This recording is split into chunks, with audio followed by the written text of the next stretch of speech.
საკონსტიტუციო სასამართლოს თავმჯდომარის გიორგი პაპუაშვილის საცხოვრებელ სახლთან დაკავშირებით სამართლებრივი დავა გრძელდება. საქმეზე გამოძიების გააქტიურების მოთხოვნით ორგანიზაცია ახალგაზრდა ადვოკატების თავმჯდომარემ მთავარ პროკურატურას მიმართა. განცხადებაში ნათქვამია, რომ ბათუმში გორგილაძის 17 ნომერში მდებარე სახლისა და მასთან მდებარე ავტოფარეხის უკანონო ჩამორთმევასთან დაკავშირებით გამოძიება აჭარის პროკურატურაში 2 წელია მიმდინარეობს, თუმცა კონკრეტული შედეგების გარეშე. არჩილ კაიკაციშვილის თქმით, მოქალაქე როლანდ ბლადაძეს საყენებული ბრალდების საფუძველზე 2004 წელს ქონება ჩამოერთვა, შემდეგ კი სიმბოლურ თანხად გიორგი პაპუაშვილს გადაეცა.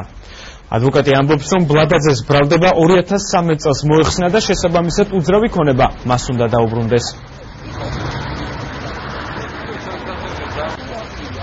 სამართლიანობის აღდგენის და კანონიერების დამკვიდრების პროცესში მნიშვნელოვანია კანონის წინაშე ყველას თანასწორუფლებიანობა, მაშინ როდესაც საქმეზე არსებობს უტყუარი მტკიცებულებები, პროკურატურამ უნდა უზრუნველყოს ამ მტკიცებულებების შესწავლა და შესაბამისი ობიექტური და სწრაფი გადაწყვეტილებების მიღება.